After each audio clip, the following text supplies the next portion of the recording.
Well, you could be standing here or be on this bike and go racing. Racing is not as easy as it looks because you have to do a lot of homework before you actually race. Like learning the track, for instance. What are the features on the racetrack? What are the corners? How do you take those corners? A lot goes behind before you actually go racing. I'm going to teach you some of the features of a racetrack. My name is Vikrant from Top Gun India Riding Academy. Subscribe, like, share and hit that notification button.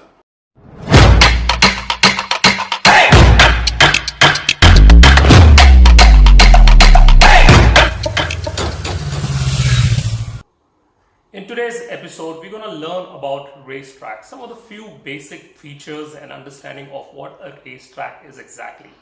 This can come in handy when you go to a track which is new, that you are going there for the first time. Now, a racetrack has many features. Some of the very important feature is one, that when you go to a new racetrack, you have to first see whether it is clockwise or anti-clockwise. Not that it makes any difference to your riding, but it is good to know that this track is clockwise or anti-clockwise. Now, there are few features like corners. You may have heard people saying C1, C2, C3. What exactly are those? C1 is nothing but corner 1. So when you go on a racetrack and each corner it is marked as C1, that is corner 1, and further you go C2, that is corner 2, and so forth. So these are how corners are defined. So if you ever have a problem on a particular corner and you want to discuss with your friend, or if there is a trainer or an instructor, you can always mention that at C3 or at C10 I have a difficulty. Also, when you go to a new track, get a printout of the map from the top view. That way you can learn about the track as to what are the turns, how can I approach a corner. Another very good method which I personally follow always is that I do a track walk if you have time. There have been times I've also taken a bicycle on the track if it is allowed. I take my bicycle, visualize that it's my bike, and then I follow the lines, I approach a corner and see how I can take those corners. These are all preparation before you actually ride your motorcycle on the race track.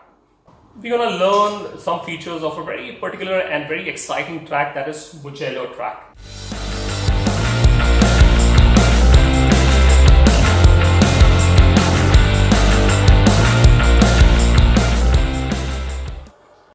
So let's begin.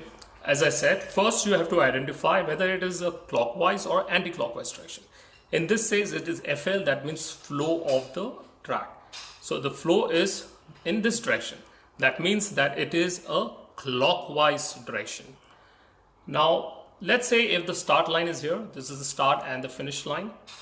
Once you start from here, the first corner, that is identified as C1.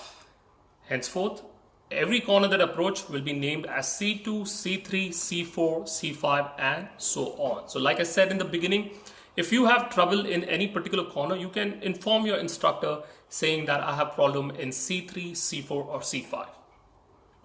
Moving on, there are of course sectors time. Now these sectors are very particular for MotoGp races as they identify what are the timings for each sector. So from start till here is sector 1, from here till here sector 2, and so on from here till here sector 3. These are identified if a rider is doing good in a particular sector or doing bad on another sector, and they can improve their timings by improving that sector time for that particular race or qualifying session. Now there are some features here which we will look more deeper. One is a very good feature is a chicane. A chicane is basically a series of either left or right-hander or right and left-hander. In this case, it is a left-hander and a right-hander.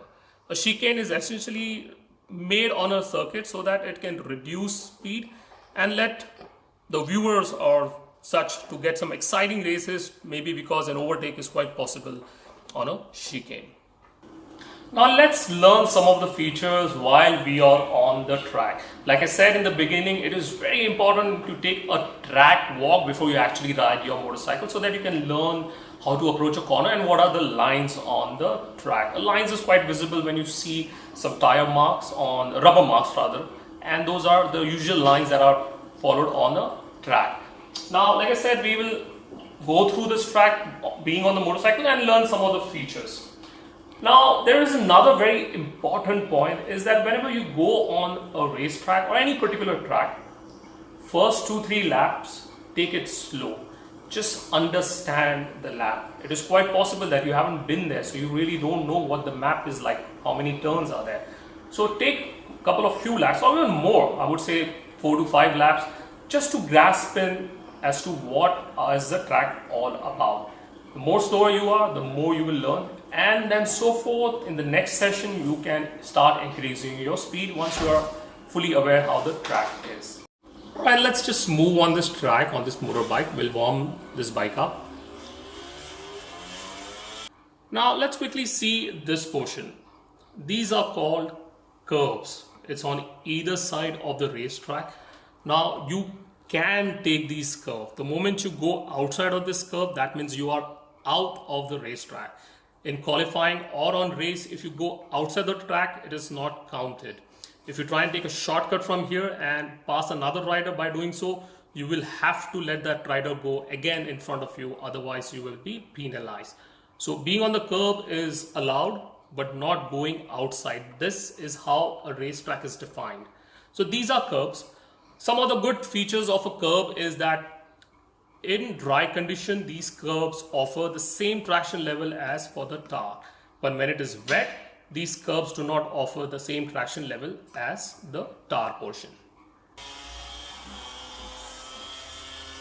This is the start and finish line. When you start a race, you will start before this line, and of course when the race is over, once you cross this line, it is considered as finished. When the race is finished, there will be an official sitting here showing you a checkered flag that the race is over. Now here you can see there are markers. That's a 100-meter marker. Coming up is the 50-meter marker. These markers are very important for you to make a point for your braking. Initially, when you're not familiar with the track, your braking point will be much earlier. But as soon as you get familiar with the corner, your braking points will move ahead. That means you're becoming hard at your braking and becoming faster to take these turns. What is a chicane? A chicane is a series of a left-hander followed immediately by a right-hander. It could be either other way around, that is a right-hander or a left-hander. So right now what you saw was a chicane. This was a left and then a right-hander. Another feature of a track is cambers, positive camber or negative camber. It is also found on normal roads. Essentially is if in a turn, if there is a slope from the outside edge to the inside, if there is a slope, that is called positive camber. If the slope is the other way, that is from the inside to the outside, that the slope is going like this, that is called the negative camber. A positive camber helps guiding a motor vehicle, including the motorbike, to take the turn comfortably. A negative camber is very difficult. If you identify a negative camber on any track, then be careful over there. Another very important feature is the entry to the pit lane. This is the straight, start-finish straight, and this is the entry to the pit lane. In the previous videos, we had mentioned that whenever you want to enter the pit lane, you must raise your left hand up to indicate to the rider behind that you are entering the pit lane. A track designer will decide how he wants the track to be. Of course, the organizers also has a say in it. If they want to be a fast track, then there will be few corners. If they want it to be a technical and a slower where more overtakes can be possible, then they will add more corners. A MotoGP race is on an average 40 to 45 minutes. So depending on the track length, the number of laps are decided. The average race time is around 40 to 45 minutes. So there it is, guys. So a few of the basic features of a racetrack and how you can identify them and get better while understanding them. If you've liked this video, please hit the like button. If you're watching on YouTube, do subscribe to us and share this video. If you're watching on Instagram, do follow us on. Thank you very much, and we'll be back with more videos like this. Bye-bye.